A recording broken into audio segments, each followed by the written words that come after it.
Nice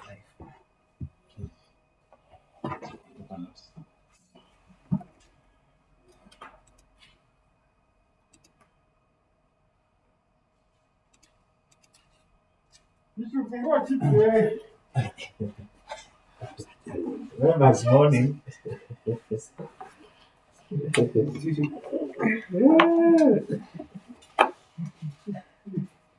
I hope you are doing well. Yes, yet another day we thank God for it, mashallah. And we thank Him for many things that we arrive. We thank Him for the sustenance and many other things. We are still handling South Africa as we had agreed. I would ask Mr. Sekide here to work on my chat room such that it becomes very lively. You can ask questions. You can even discuss. So we have actually discussed a lot of things since we began with this interaction that is happening via technology. We've discussed right from the Zulu state. There's a lot of stuff that we have discussed there. But the last that we discussed was about the missionaries in South Africa. I remember we agreed and finished that the other time, and I told you that when we get a chance to meet again, we are going to begin with that. That is, discovery or the biggest theme is economic development in South Africa up to 1910, up to 19 of Union. Okay. However, before the Act of Union, the episode there was the economic development in South Africa. And remember, I've always told you that everything you see in South Africa, the development, all that you see in South Africa, basically it is attributed to two things. One, the discovery of minerals, especially gold and diamonds. Gold and diamonds, and even up today, they are still mining. And then two, was the influence of the whites. Influence of the whites. The whites in the politics of South Africa. In the politics of South Africa. And how is it so? It is in that format, their influence in the format that when the whites went to South Africa, they didn't only colonize South Africa, but they became citizens of South Africa. They became settlers in South Africa. So they had a lot of stake in whatever was happening in terms of political arrangements of South Africa as years back. They had the art of leadership, they had the art of economic dealings, they had the art of starting big companies. That's why by the time we didn't have companies, like by the time of 1950s, by the time of 1940s, when Uganda was grappling to take one or two or a few students to the university to get university education, South Africa was already having companies, like the beer company among others, very much running and operating, and everything was very much organized. So that's why you see very beautiful cities like Cape Town, very beautiful cities like Johannesburg. All those cities were built by the whites. Beautiful cities like Durban, among others, in South Africa. When you talk, the precedence was that South Africa's history was shaped by these two factors: discovery of minerals in South Africa, and then the immense influence of the whites in the politics of South Africa. So those two factors shaped South Africa to see it to the level that we are seeing it today. However, that was at the expense of the Africans, the owners, of the indigenous people of South Africa. That even up to today, you are still having many of them. They are not incorporated into these great businesses. Many of them are uneducated. Many of them are just languishing in the streets of different cities. Many of them, they are thieves. All that was done at the expense of the Africans. That much as they were, the whites were doing a lot to make themselves rich, to make their communities survive, to make their communities prosperous, they neglect, as we shall be seeing in the apartheid policy in South Africa, they made policies that were completely segregative of the Africans, and therefore the Africans were at the end of the day downtrodden. Much as in America there were more, but they're downtrodden, and that's why we have South Africans as how they are today.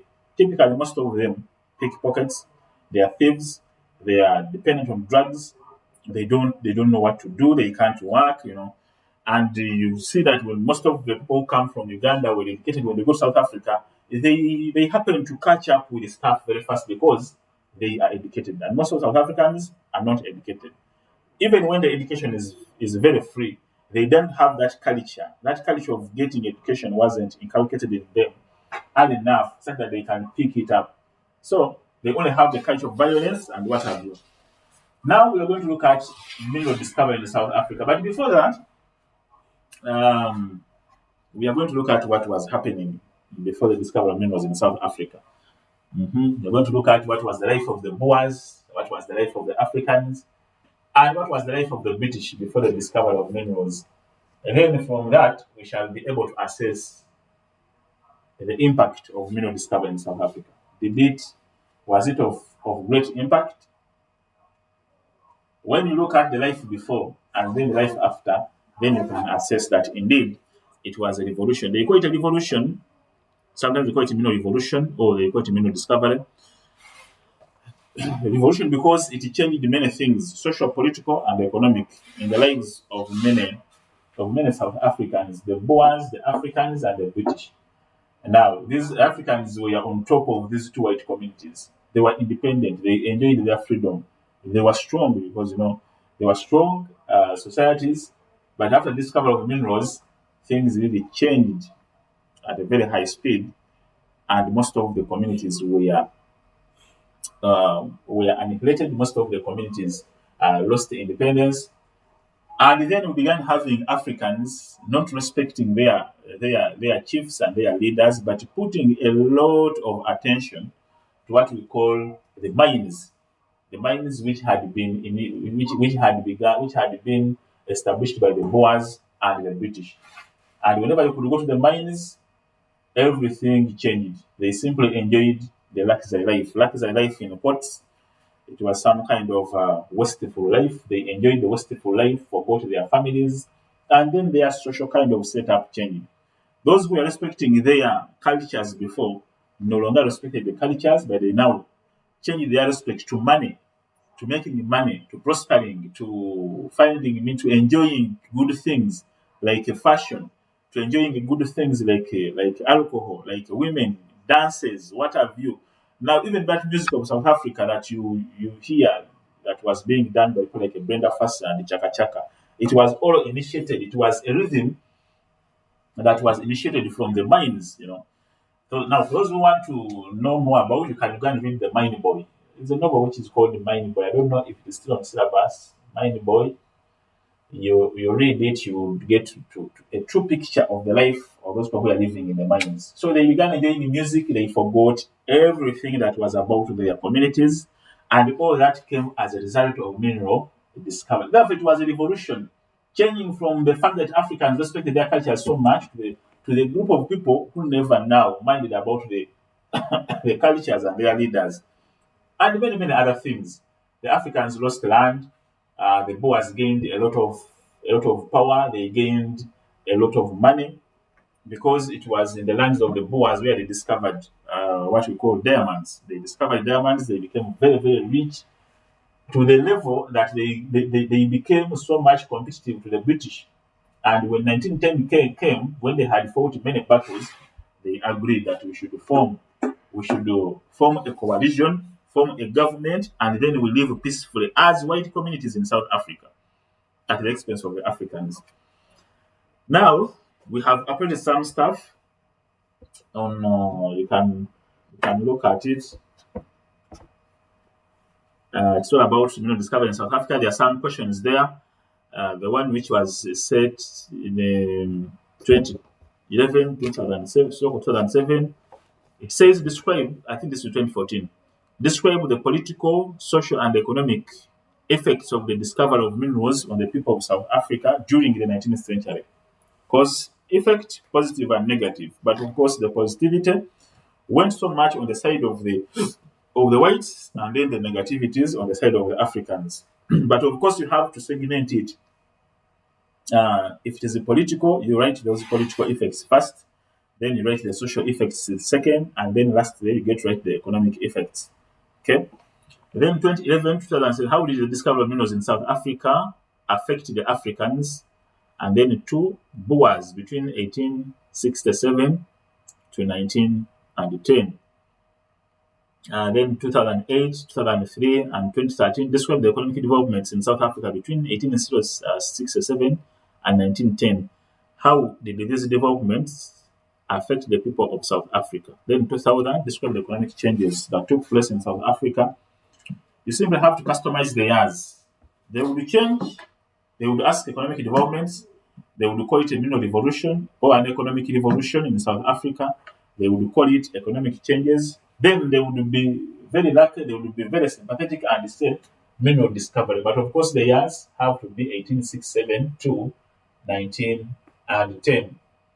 I think 1867 was the discovery of diamonds, and 1910, I have told you, when they made what we call the Act of Union in South Africa.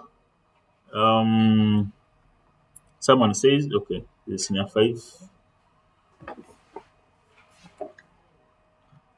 Now, the minerals that were discovered, if you can take a close through the notes, they discovered gold, coal, diamonds, coal, among other minerals in the interior of South Africa. More especially in the Boer republics of Transvaal and Orange Free State. And this brought about great changes during the second half of the 19th century in South Africa. Great changes implying that discovery of minerals was revolutionary in nature. So basically, the minerals we talk about, it is basically gold, discovery of gold, and diamonds. I hope I've written okay, and diamonds, and these are still even being mined up today, and they are great earners, contributors to the revenue of South Africa, even up to date. But however, these were discovered in Orange Free State. That's why the Boers in South Africa are very rich. They are very rich a community because they got a lot of money. Their ancestors got a lot of money from the discovery of these minerals here. They established companies, and of course they were in the government. That is the apartheid government. They were in the government for a very long period of time. Actually, even when they formed a federated government, the British and the Boers, ideally, most of the key positions in the government were left for the Boers. So they controlled the government for a very long period of time, and they have a lot of stake in South African politics and economics. They have a lot of stake, and therefore they can do a lot of things even when they are not the presidents in South Africa. So the gold and diamonds were discovered in their societies, and of course, when they discovered them, many things changed in South Africa. 1867, diamonds were discovered. 1867 was the discovery. That is the year when they discovered diamonds at Kimberley. They discovered diamonds at Kimberley, and Kimberley is found in Orange Free State. Orange Free State is in Transvaal. Transvaal was the Boer Republic, as we have been talking about it. There were 3: Orange Free State, Transvaal, and Cash and what? I think there were 3. We are forgetting. Me and Ukash were okay, but you put up yourselves up. Can find out. But of course, they discovered diamonds at Kimberley, that is in the Transvaal.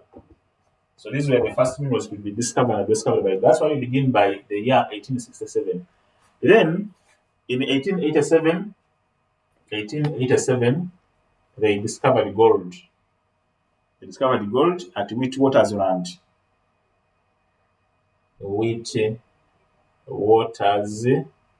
Members, making a mention of these episodes is very much important. You're going to write in about mineral discovery. This shows that you have really customized. You have something about mineral discovery. The years of discovery of these minerals and the places. 67 rather, Kimberley, they discovered diamonds, and then 87, they discovered gold at Witwatersrand, and this place is is at the border of Transvaal,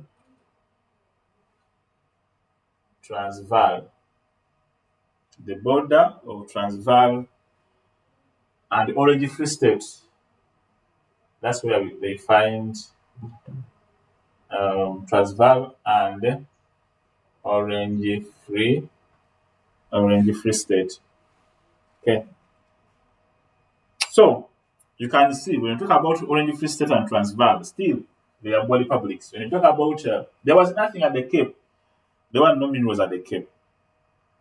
What the British had at the Cape was that they had the city of the Cape. They had the city. They controlled the business. It was because Cape is at the coast. They controlled the business, and the place is strategically located. That's all they had, but they didn't have minerals at the Cape. The minerals were found in these two places here, Orange Free State and then Transvaal. So, after the discovery of these minerals here, things changed in South Africa. Remember, if you made a great trade, the Boers moved from the Cape, not because they wanted to go, but because they were a weak community, they were a weak society, and they could not cope with the mighty British. Okay, so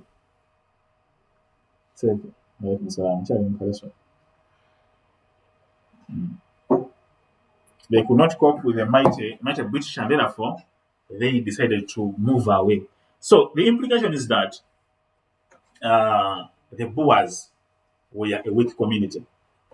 They could not stand a challenge. And even when they went into South Africa, most of the battles they fought with the Africans, the Boers were defeated. Okay? The Boers were defeated. And therefore, that shows that before the discovery of minerals, before they got their minerals in South Africa, in the interior of South Africa, the community of the Boers, okay, they were civilized, but militarily, they were not strong. Now, we go to South Africa before the discovery of minerals. And we have a question here. Describe the economy of South Africa before the discovery of minerals. And then another question can be, how were the Africans better off than the Boers before 1867? So the two questions would call for the literature we are going to be looking at here. That when we talk about what we are going to be discussing here, you will be answering one of the two questions. The economy of South Africa before the discovery of minerals, and then how were the Africans better off? Of course, the Africans were better, as I have told you, given you a hint. They were independent. They had cattle, they had land, and they engaged really in a business, especially the chiefs. They transacted the business with the whites. But after discovery of minerals, things really changed. Here we say, of course, there are three major groups in South Africa before the discovery of minerals. The Africans, when we talk about the Africans, we talk about the Zulu, the Xhosa, and many, the Red and what have you. Those are the Africans in South Africa. Much as there are many tribes, but we put them together. They talk about the Boers. Those were the earliest invaders of South Africa. They talk about the British, who invaded later. Now, those are the three major communities. Now, here we say politically, Africans were stronger than the white communities. The white communities outside the Cape Colony. The British were at the Cape. We are at the Cape, and for them they were stronger and they were mighty. Now, but whoever those whites who lived out of the Cape Colony, now to say what whites out of the Cape Colony, they were the Boers. Africans were stronger than the Boers. Even when they were the British out of the Cape Colony, Africans still were stronger. So that's how it was before. They were well organized. That is the Africans, for example, the Zulu and the Ndebele and the Xhosa. They had their own rulers like Shaka and Moshesh, and they could run their own affairs. Africans were stronger because we never took at the might of Shaka. Then later on, it was Setawai who gave up the Zulu leadership and then handed it over to the hands of the British. That means that the Zulu had become weak afterwards. Military Africans were stronger than the Boers. They had acquired guns from the whites through trade. Economically, the set of Africans and whites was more or less the same. They had land, and the whites also had land. They had the cattle, the whites also had the cattle. So the economy wasn't very much different. Africans owned their land communally and were not offering paid labor to the whites. That is very important. They were comfortable with their lands, and before the discovery of minerals, same for the few Africans who were working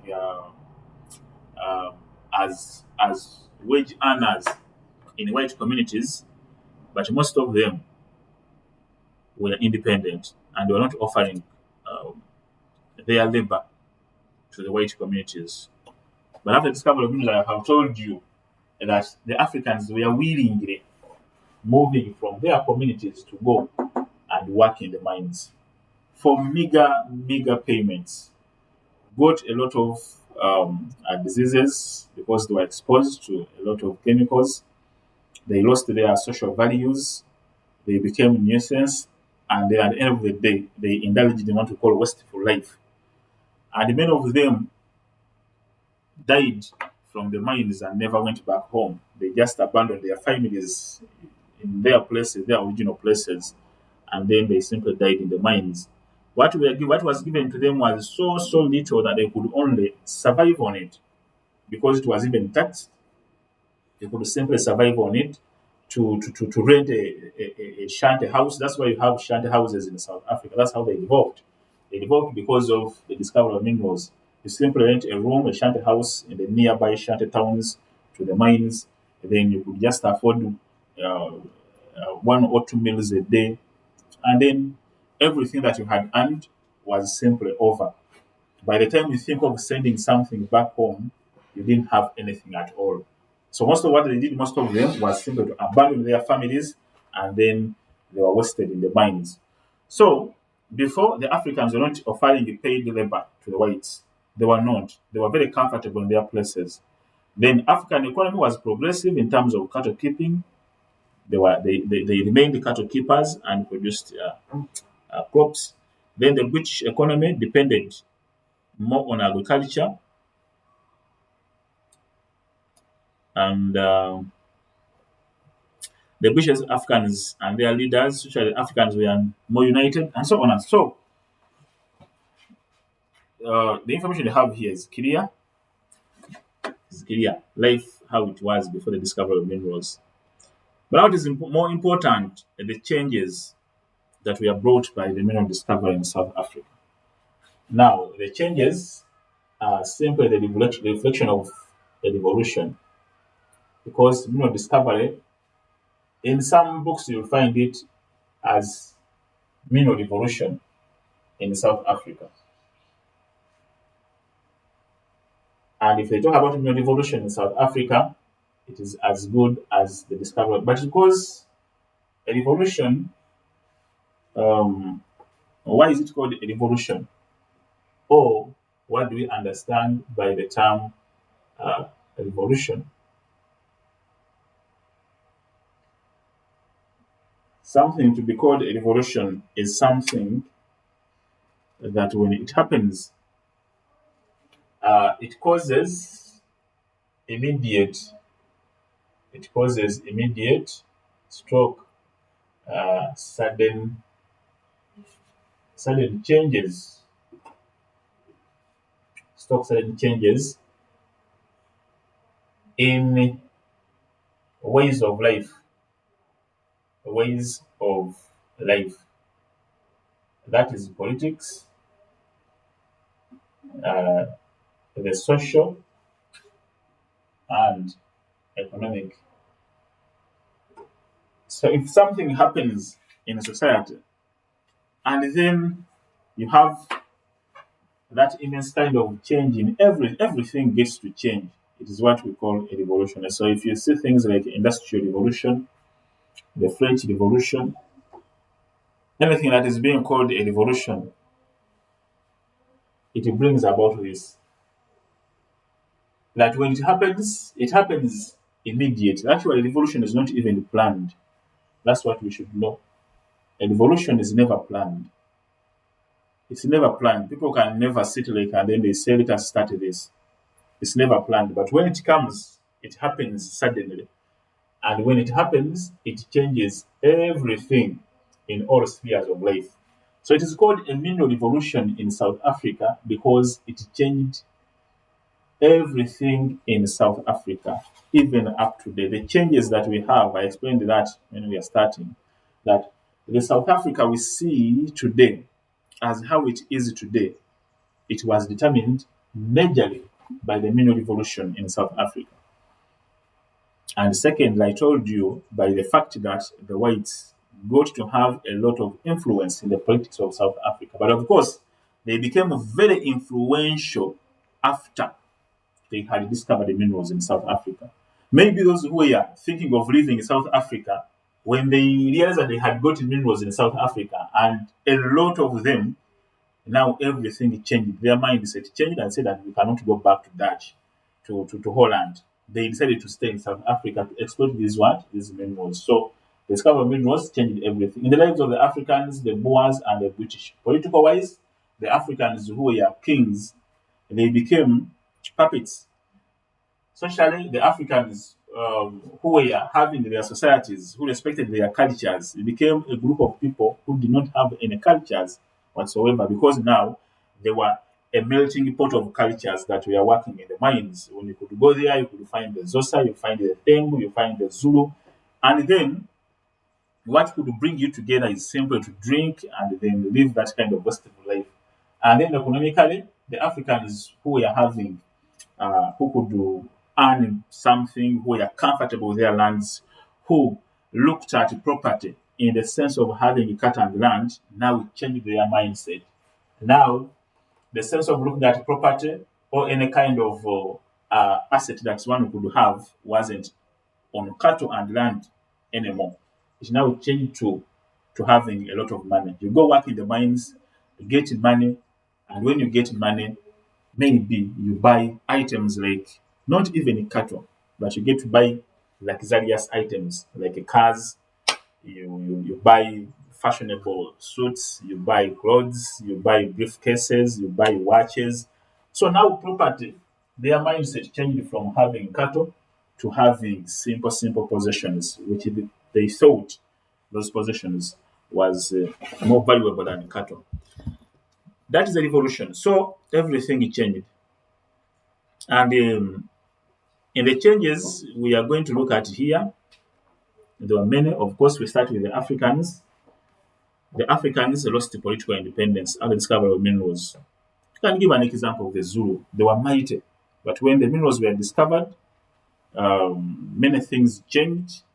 They were attacked by the Boers, then later the British, and then eventually they lost their independence.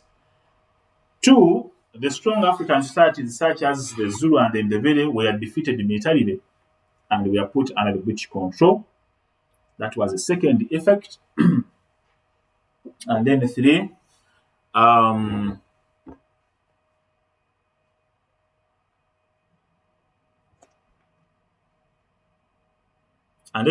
scramble, conflicts between the Boers and the British increased. And they increased because each of these Europeans wanted to control the rich mineral areas, hence the first and the second Anglo-Boer War. Much as the minerals were discovered in the Boer republics of Transvaal and Orange Free State, the British would not just leave them exploit these minerals without having a hand in them. So they continuously attacked the Boers with simply one purpose that they could also access the minerals and also be part of those who are going to exploit the minerals. So the conflicts increased. Then scrum and protection of Africa increased, especially of South Africa increased because the whites were expecting that maybe even other areas could be having the minerals. So that's why the British took over Botswana, they took over Swaziland, they took over even countries like Lesotho because they had prospects of getting minerals in those areas. That's why even Cecil Rhodes made attempts, actually. He was successful and took over what we call Zimbabwe and Zambia, which he named Northern and Southern Rhodesias, respectively. It was based on the fact that they were expecting to find more gold and more diamonds in those countries. And then the desire to federate South Africa also increased. Uh, it is to federate.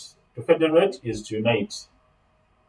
To federate, to unite South Africa, to have one government.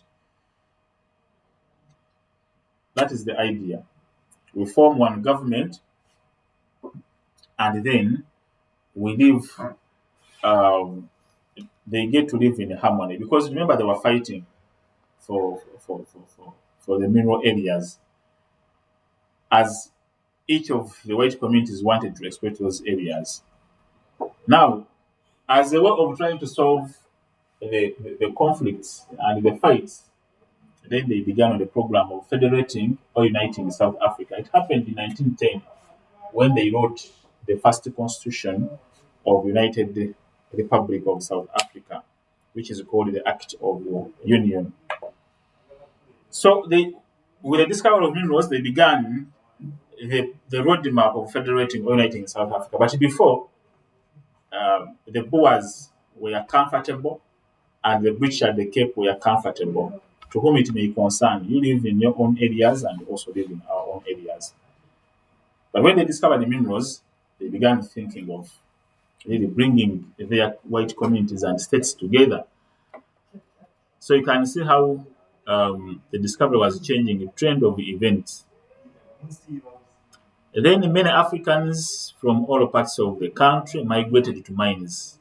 As I have talked about that, they developed now they developed some kind of different set of culture. Even up to date, you go to those shanty areas of the ghetto areas of cities like Johannesburg, you find the way how Africans are living. Um, it is typically the life which was dictated by the discovery of minerals. They live there. There is a lot of crime in those areas. There is a lot of living wasted life. They don't go to school. There is a lot of uh, misery in those areas because the government hardly uh, get to reach services into those areas. Even up to date, they are still having that effect. And the music is the order of the day in those areas. That's why I told you that because of discovery minerals, I've forgotten the name of the genre. The Africans developed that kind of music. We call it South African music, but it has a specific name, and it was done especially in the years of 80s, 1980s. Our fathers enjoyed this music in the 1980s because 1980s in here in Uganda we didn't have okay, we had Katon, but we didn't have very good music. So they depended so much on music from South Africa, which was done by people like the guy died recently, Pat Shange. You can Google and find out. You can go and find out people like Chaka Chaka. Not the music of like Dube. He did some completely different genre, but the South African indigenous genre was developed as a result of mineral discovery now by those Africans who were living in those areas. So they developed that kind of music, which was very special, combining, I think, African percussions and local drums with some kind of foreign kind of instruments. Then they got their own. And it was, even when you listen up to, even you listen to it even up today, it is some good music. And it was this kind of music that inspired them so much to demand for their independence, because it was uniting them in a form of a group of people that is being so much oppressed in South Africa. Okay. Then, trying to look at the chat rooms here. I'm not getting any members to say something. I don't know if you're having any issues with the internet. Then, I have told you that migrated to mines in search of employment. To the mines, then others. Because after discovery of minerals, they wanted to go to money. They even began investing in other ventures. They began setting up industries. They began setting up plantations, and even up to today, South Africa is, I think, it is the biggest economy in Africa, and it is an economy that has really so much specialized in mass production, mass agricultural production of agricultural commodities. Why? Because they have a lot of money to invest in that sector. Even industrial-wise, you go to South Africa, they have many industries, and they even export on European markets. So you can see such kind of an opportunity. It is because they have a lot of money and they can do anything, and then try to export on European markets and even to countries like the US. They do it even up today. Then after discovery of minerals, the price of land and the value uh, in rich areas increased. Prices of plots of land increased and mineral areas. Then the mineral discovery improved on transport and communication. Of course, they were built. Then led to the quick urbanization in the interior of South Africa. Towns developed. Talk about towns like Johannesburg and Pretoria. In the interior, because those are towns in the interior, Johannesburg and Pretoria, they developed because of discovery of minerals. It led to quick industrialization in the interior of South Africa as a result of mineral exploitation and industries. And then commercial agriculture developed. I've talked about that. That now they had money, because of course everything begins with money. If you can have money to invest, then you can do anything. They had got a lot of profits from mineral exploitation, and therefore they could reinvest the profits in different areas, in industries and even in agriculture. But again, on the side of Africans, those who were employed in the mines were given low wages as compared to the whites. As I told you, they simply gave them something little to enable them to survive. It was attractive, of course, to the naive Africans. It was very attractive that you could go, you work, and then you earn some money. But it wasn't enough to sustain the person who was working, and at the same time to go and even help your families. It was attractive that they could go work, then they could make funny omega saving. They buy food, and then they get to buy a watch, you buy a hat, you buy a coat, and then maybe you look nice in coats before others. It was as simple as that. But then you could not have anything to send back home, not even to take your kid to school. It wasn't enough at all. But of course, it was attractive that you wake up one day and you say, I'm going to work. So they were unfortunate. Although whatever was being done was being done in their country, but of course they never benefited a lot. Provided new source of wealth. Yes, I talked about that. That before the discovery of minerals, the source of wealth was cattle. They could say that someone had money with a number of how many cows did you have. It was a source of wealth. But now, with the discovery of minerals, now other items emerged as sources of wealth, as items of respect, as items of of the people we could say that those guys bakolamu. Okay, as how it is today. I don't know today what is the source of wealth, what kind of assets you can have, and we say, mashallah, bamalayo. There are many things. I think if you have that very big house today with the tiles, okay, and you live in a very nice compound, and you have those, maybe they would say, so things changed. Before the discovery of minerals, agriculture was the only source of employment. But now, after the discovery of minerals, many things happened. Agriculture, since it should be the agriculture as how it was, now it became modernized agriculture, mechanized, modernized, whatever you can call it. Of course, now they were carrying out agriculture with the perspective of getting a lot of money out of whatever they were doing in agriculture. But now, before it was doing agriculture to survive, you get to have what to eat, and then you survive for 1 or 2 more days. But now it was like you do agriculture, and then you get money. Okay, you sell the produce of agriculture, and you buy what you don't have, or you buy what you want. So agriculture changed, and he says whites set up large farms to supply foodstuffs to the increasing population in the mines. Then money took over cattle. That if you were talking about cattle then, now after discovering minerals, you were talking about money. How much money do you have? Okay. That's why when the aspect of money even came around here, when you talk about money, someone will pull out his wallet and then begin counting how many rizikes do you have. Okay. The more the rizike you have, the higher your volume is going to be when you go to the canteen. You begin commanding in different tongues. So money took, the source of wealth and value took a twist from the fact that you had the cattle to the fact that now, how much money do you have? It became the factor.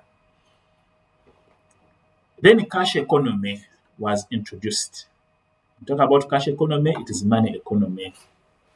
Before it was a subsistence sector. And when you have subsistence sector, that is funny kind of production. You produce simply out of need to survive. You don't produce out of the fact that you want to expand, or you don't produce out of the fact that you want to reach out to others. You sell your products to others. So subsistence sector was the order of the day before the discovery of minerals. Now the cash economy was introduced. That if you wanted to buy something, you ought to have cash. You ought to have money. So this means that people began importing different items from Europe. They imported the cars, they imported the clothes, they imported the watches, they imported everything. Can't talk about phones then. People didn't have mobile phones like how we have it today. But to talk about things like shoes, good shoes, of course, it has to be even what kind of shoe you are putting. Those things still make sense even up today. What kind of shoe you are putting on, what kind of food, which kind of hotel do you eat from, which kind of, those things, So, which give a description of the presence of cash in someone's life. If there is no cash present in your life, you will survive on Chikomando. If there is no presence of cash in your life, you will survive on Chikomando, or on Bowalaga, or Tapulaga, on Kanokazike Chikumi. That's why you don't have some kind of. You do know that guy's life doesn't have the element of money in it. But if there is that element of cash in your life, you don't have to care. You simply, by just looking at something, they would simply ask you, where shall come off? And then maybe you have this big Renzori bottled water with the KFC, things like that, And then you would call that lunch. At the end of the day, when you begin counting how much have you spent for lunch, you will be talking about like Mitwalo Mukaga. That would mean that you have cash. And not Mitwalo Mukaga, not for your own self, but even for some or two of your friends, And then at the end of the day, that guy can spend like 150,000 or 200,000 on lunch only. That shows that your life has cash in it. So things changed from subsistence. Subsistence is inclusive of barter trade. Okay. Sina munyo, you go to the neighbor. Do you have some salt? Yes. Can you help me? What do you have? I wanted to have some flour. If you have flour, you can give me and I give you salt. So that was subsistence. You exchange. Then you take salt and then he takes flour. So it was very fake kind of economy. And now it was changed to but remember the cash economy is very funny. It is good, but it's very funny. It is good for those who are in control of resources. If you don't have access to resources, the cash economy is going to be a punishing kind of episode on your side. If you have access to resources, okay, resources. What do I mean resources? I mean land. If you have access to land, if you have access to things that are going to be used as means of production, then you are going to enjoy the cash economy. Okay, because from these resources you can simply transform them, and then they bring you money, and then you can get many other things that you don't have. But if you are so far away from the resources, and more especially if you're not educated to at least give a service like a doctor, like a teacher, like anything, then the cash economy can be very biting. That's why you see many of our friends, many of our brothers and sisters, they are begging on the streets. Why? They don't have access to resources, and they cannot have any other way to survive but simply to survive out of begging. Or else, if you don't have access to resources, you are going to make sure you work so hard, of course, with a lot of blessing. Because if you don't even have a blessing in your life, you can never, even when you work day in, day out, you can't get anything out of the world. So you must have a blessing, and of course, you work so hard and you make yourself earn resources and you begin earning money. That is the funny thing about what we call a cash economy. So it changed into cash economy, and now people began talking in terms of money. If you wanted a plot of land, they could tell you the price. If you had the money to pay the price, then you go ahead and pay and get the land. You talk about even simplest things like a food. It had to be in terms of money. You go sit in someone's restaurant, and then of course they will give you the menu, and then you look at the items they have corresponding with the amount of money. It wasn't any form of like I've gone to someone's home and maybe I'm a passerby, and then someone gets to give you some free water or free kind of eatable to enjoy. No, it could come along with a price. If someone is going to send you a glass of water, then you had to pay and then access that kind of. So it became a cash economy. The men of wealth made the Cape stronger and hence less dependent on the British government at home. Because remember, the Cape colony was in the hands of the British. Now, when they discovered the minerals, of course, they got a lot of revenue from gold and diamond. Now, they became, as the Cape government, it became stronger, and then it became a little bit independent from the British government at home. So things like a payment of workers, construction of infrastructure within the Cape was no longer a concern of the British government, but now it became a concern of typically what we call the Cape government. So they became stronger in terms of in terms of monetary. There was discussion of Africans in the mines. They did unskilled work, while good work was left for the poor whites, like a supervision. That was good work because you simply go, you get your cane, and you simply move around. You find someone dozing, like he's complaining that he's tired, you beat him one or two, and then he wakes up. Okay, such kind of jobs were not given to the Africans, but they were given to the poor whites because remember, poverty doesn't know race. You can even be a white, but when you are very poor, The only countries that I don't know people that are poor, they are the Arab countries. Of course, they are good in being equitable and fair because of the element of zakah. They make sure they uplift every family from poverty. And even China, I think. China is also picking that up. But as long as you are an Arab and you're a citizen of Saudi Arabia, sijui Dubai, sijui Qatar, Kuwait, you can never be poor. You are born a very rich person. That's the kind of program Gaddafi was creating in Libya, but of course the Westerners disorganized his program, and now the country is in disarray, and people are dying like flies. They are crossing the Mediterranean to go to countries like Italy, Greece, and what have you. But before, the country was very good. So, but among the whites, there are people who are poor. So the poor whites were given that kind of work. And of course, that work of people who were unskilled, who were supposed to be holding hammers, it was left for the Africans. Family unity was broken. I told you that fathers could abandon their families in the villages. They come to the town and never go back because they didn't have any saving whatsoever. The money that was given to them was simply to enable them to survive, and they could not have any saving at all to send back home. So they abandoned. Their families, and now there was a lot of disunity among these families. Introduction of new cultures in the interior of South Africa, for example, foreign languages, dressing, I've talked about that. Even things like prostitution emerged in South Africa. Many girls began moving away from their cities to come around the new areas to do the business of prostitution. Because remember, those guys who are coming to work in the mines didn't come along with their wives. So now they could only survive on these prostitutes here. That one also came up. And before, it was a new introduction in the culture of Africans. It wasn't there before. But because of discovery of minerals, it happened.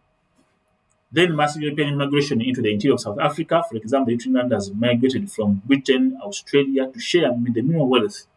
And then lastly, the strong foundation of African nationalism was laid by mineral discovery. The Africans who worked in the mines acquired wealth, which they used to finance nationalist movements.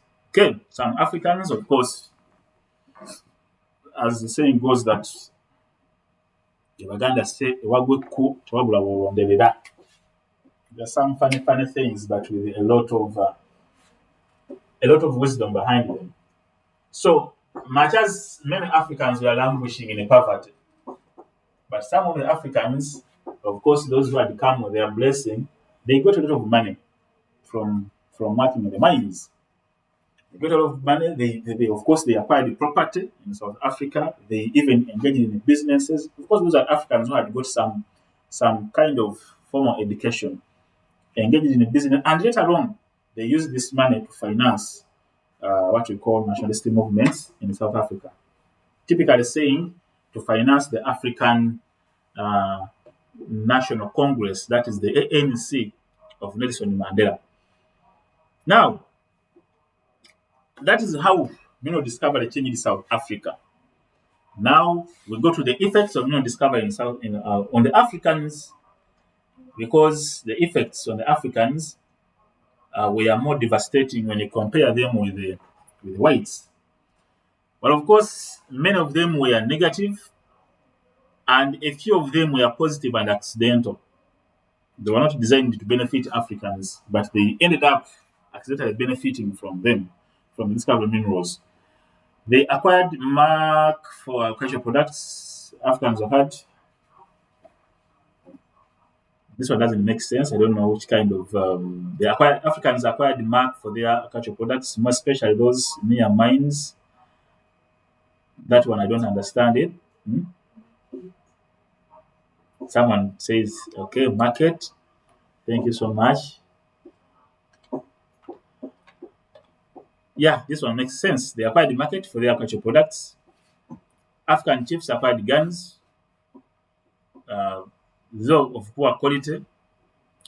Africans lost their political independence. African women, in terms, acquired high status because of employment, related incomes. There was migration of Africans from rural areas to towns. Because of high cost of living in urban areas, Africans tended to marry one wife as opposed to before. Africans looked for employment in the mines and ripened farms. Africans became squatters on the land as a break, and so on and so forth, based on the Africans. But this is now we took at the Africans adopted bad behaviors from the whites. For example, prostitution, homosexuality, as they stayed away from their homes. That is important. Then, how did the discovery of minerals affect the relationship between the Boers and the British? Of course, the relationship was to a great extent negatively affected. First, the British were envious because remember I told you that most of the minerals that were discovered in the Boer republics, gold and diamonds. Now the British developed envy. We call it jealous, whatever it is. They became envious and then they began attacking the Boers.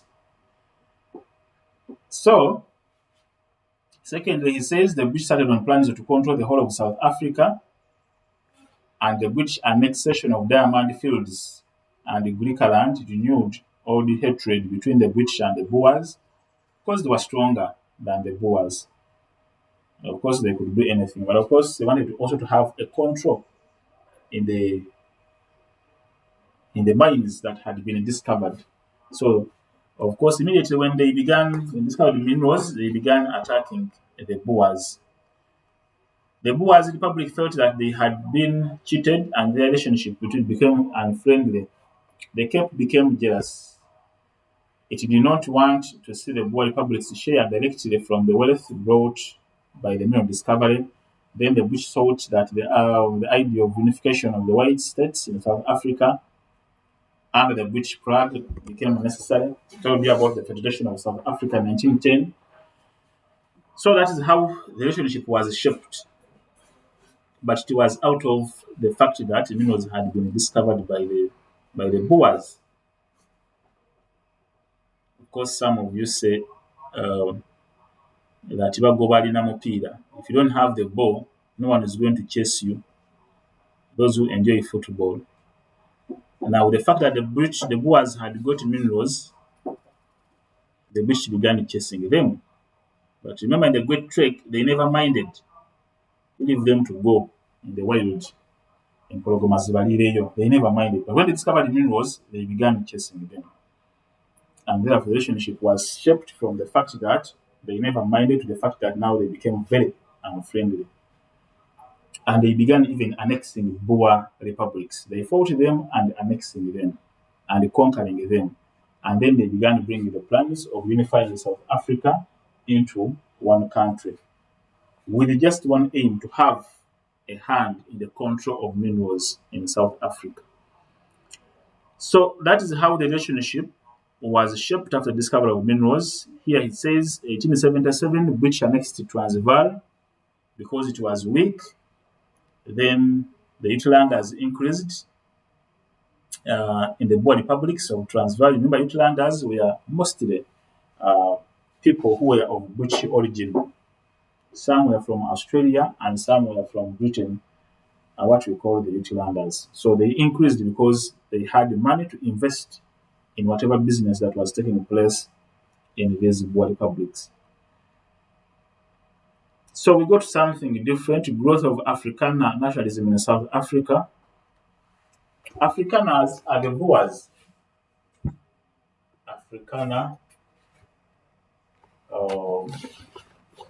Afrikaners, they are the Boers, or we call them the Dutch.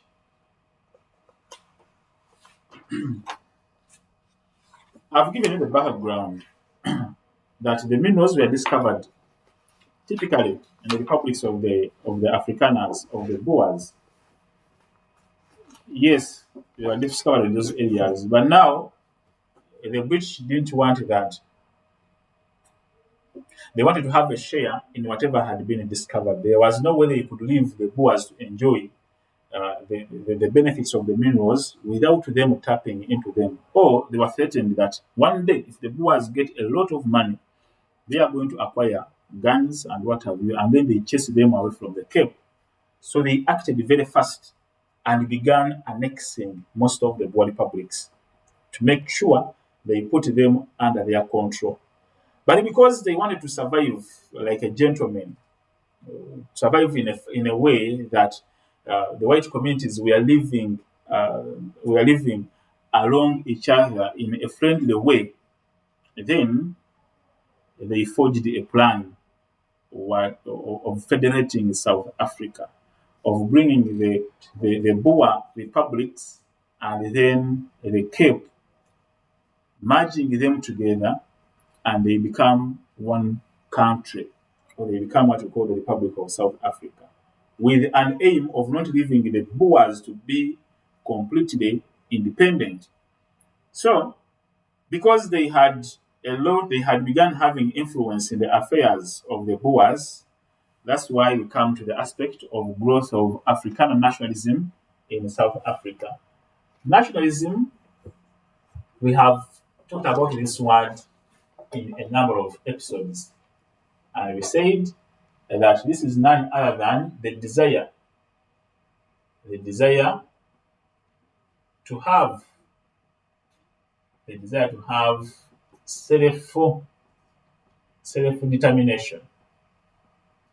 self determination, desired by a country or by a group of people. It can be a country or it can be a group of people, a group of people. Maybe many of our children will be talking about what we call Africana nationalism.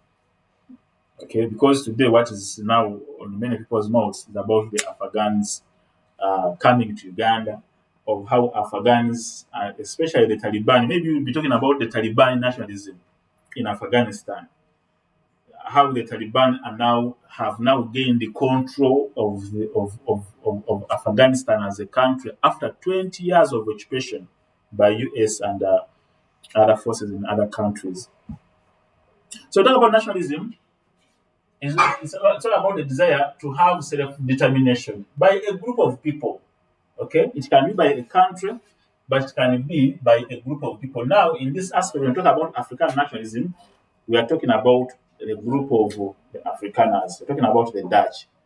They wanted self-determination, and talk about self-determination, it is none other than independence. And when we talk about independence, it is recognition. Okay, you have a group of people who want to be recognized as being independent, free from any kind of influences that are coming from different directions. That's what we call nationalism.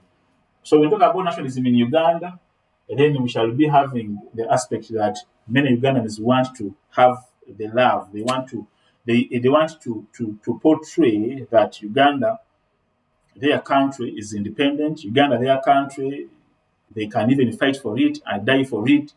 That's what we can call nationalism in Uganda. I don't know how factual it is that we have that in Uganda. Maybe with the fact that you have many patriotic clubs in different schools and what have you.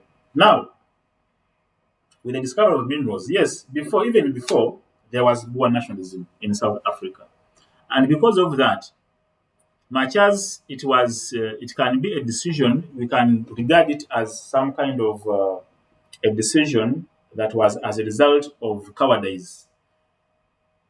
But because of nationalism, that is the option they had. The Boers moved away from the Cape into the interior of South Africa. Why? Because they never wanted to be subjects of the British.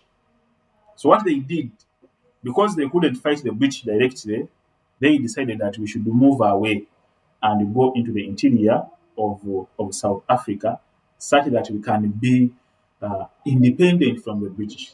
All those are aspects of being nationalistic as a group of people that you can call the Dutch, the Afrikaners or the Boers. But after discovery of minerals, the trend was no longer on the fact of migration, that you leave the British and then you continue. It wasn't dependent on that any longer.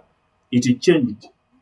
That the trend now was that let us stand let us stand and fight for what is ours. Okay? And this was backed by the fact that these guys here had got minerals and they had begun earning serious money, which they could use to buy arms, especially from the Germans. So that's why we begin talking about African nationalism after discovery of minerals. Here he says Afrikaners were the Dutch-speaking colonists in South Africa, and they were also called the Boers. I have explained that. It refers to the feeling by the Boers that saw themselves as distinct whites, and regarded South Africa as their home. That is the feeling. That is talk about the feeling. That is the desire that they had inside their hearts, that we must be recognized as a white community in South Africa. We have to be recognized that we are around in South Africa, and therefore we should be accorded our privileges and all of that is which is supposed to belong to us. And then South Africa is supposed also to be our country and our home. That is now the specific description of what we call Africana nationalism. They developed that kind of feeling.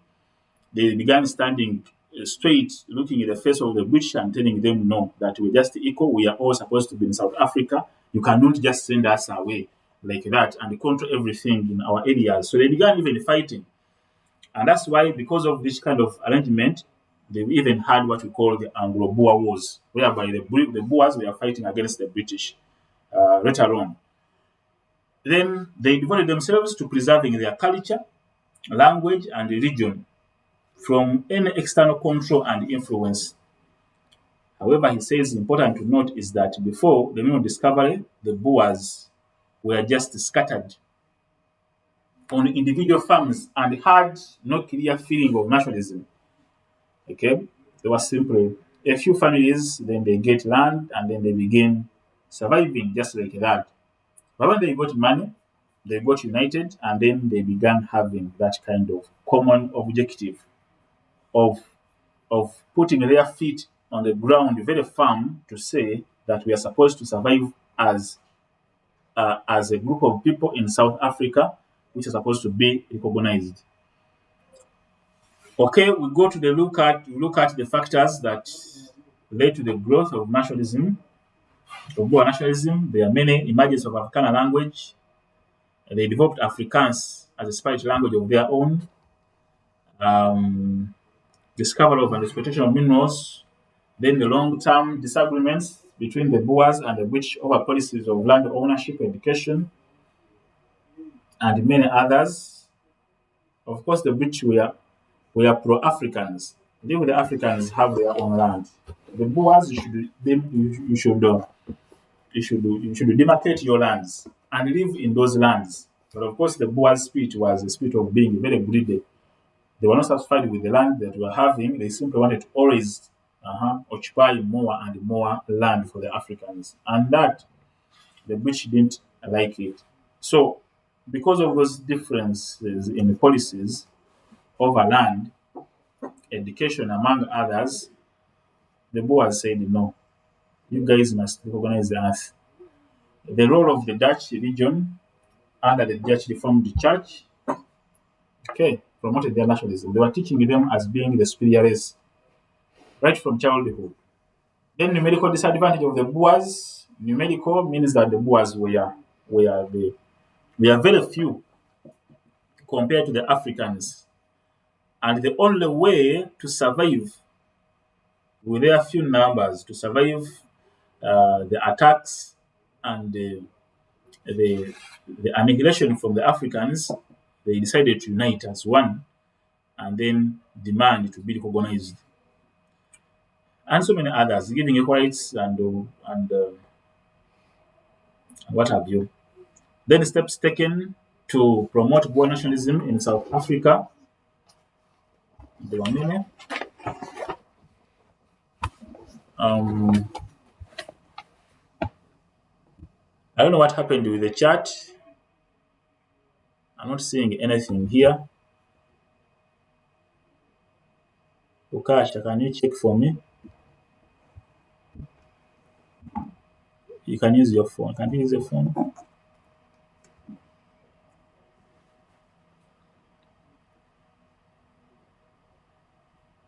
Senior 5.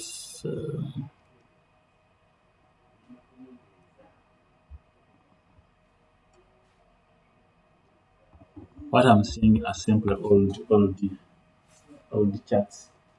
Is there anything?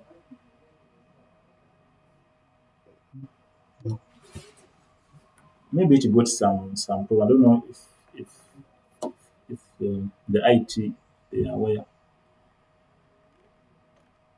So steps that were taken to promote Boer nationalism.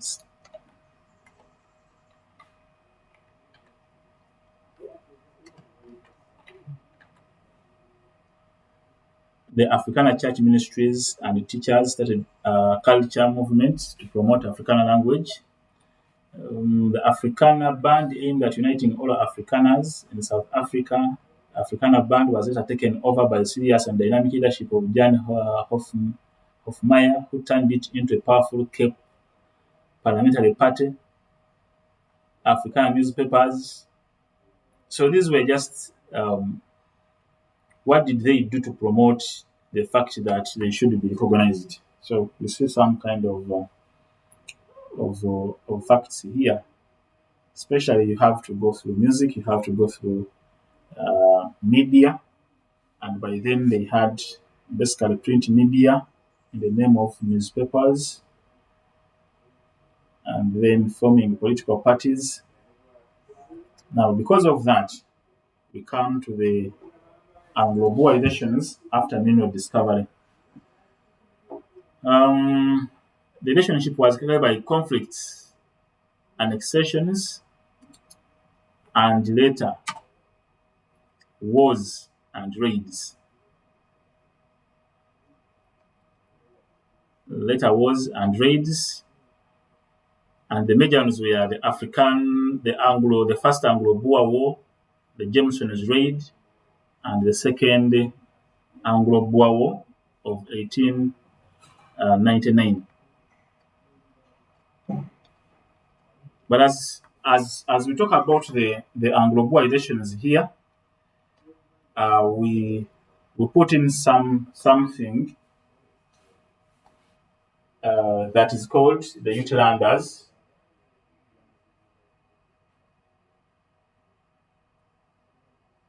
To understand the relationship between the Boers and the British in South Africa, to understand it very well, you have to understand the group of people who are called the Uitlanders, because they had a very big stake that they played as far as either escalating the negativity in terms of relationship between the Boers and the British, or as far as trying to model the events that happened after the discovery of minerals. Now, who were the Uitlanders? I've hinted on them in the discussion that we've had before. But however, what we have here is very clear. These were Europeans. The Uitlanders were not Africans.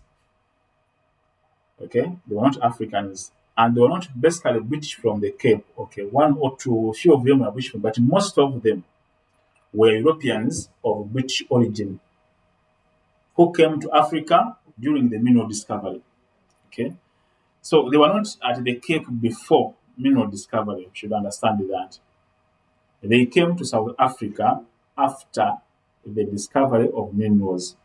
But their origin, much as the Europeans, but they were British by origin.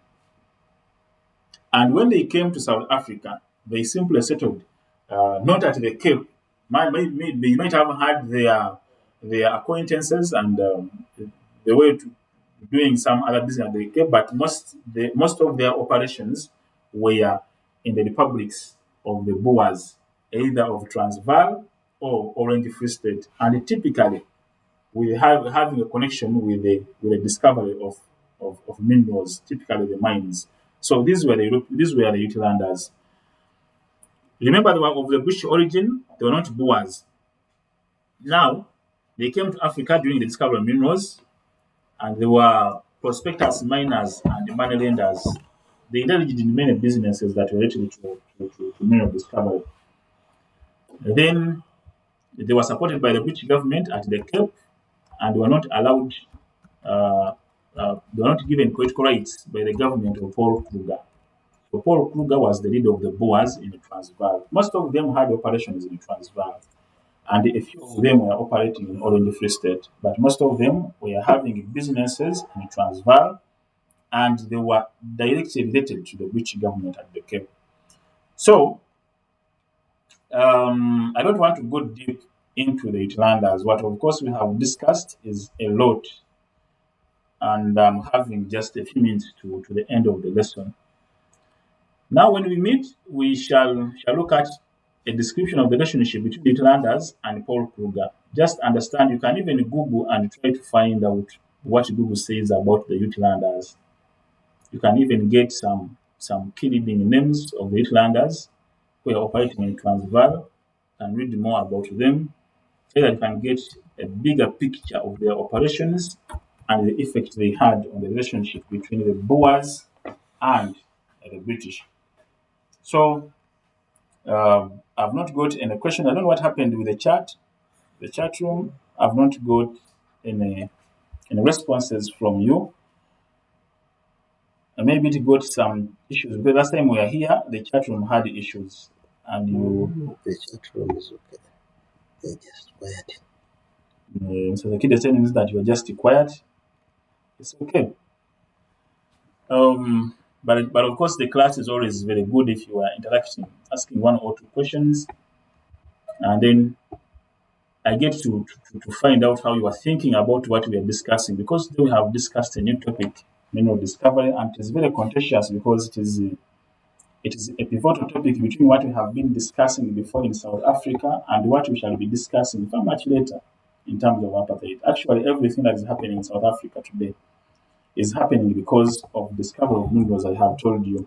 We talk about apartheid government, apartheid policy, you talk about people like Mandela, whatever, all those upcoming events were events that were given precedence by the discovery of minerals in South Africa. He's asking, why are they called Afrikaners? And Wemba is asking, why are they called Afrikaners? They gave themselves that name because they were no longer going back to Europe, that is Dutch. After the discovery of minerals, they called themselves Afrikaners because now they had come to a compromise. They had come to understand that now Africa had become their home. So they even ceased calling themselves by the name of the Dutch. Okay, they never ceased, but of course now they wanted to so much highlight themselves as Afrikaners. And their language, they changed it from Dutch language to call it Afrikaans. Okay. Actually, it is a national language even in South Africa. Either you speak English or you speak Afrikaans. Those are, the official languages in South Africa. So that's why they call themselves Afrikaners. They had come to agree to the term that they had now become Africans. They were not going back home. And because they had become Africans, and because they had now developed that kind of sense of feeling that they were a group of people in Africa who wanted to be organized, they gave themselves that name. When we talk about Africans, you don't get confused. They are simply the Boers or the Dutch in South Africa. Who is asking, what questions can be asked about the Uitlanders? What questions can be asked about the Uitlanders? The questions are always connected with the. We are going to look at them because we haven't even discussed the Uitlanders at length.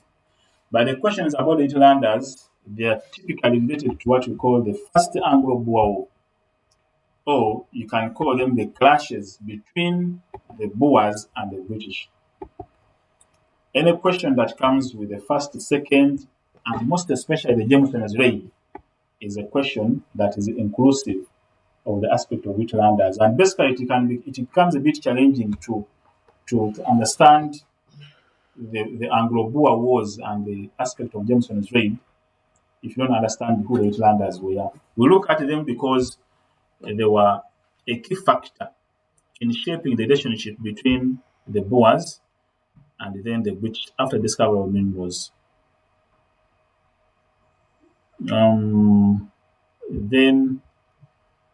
yeah, I think I would thank you for those The other questions question. that you have presented. But far much later, I'm not getting any other.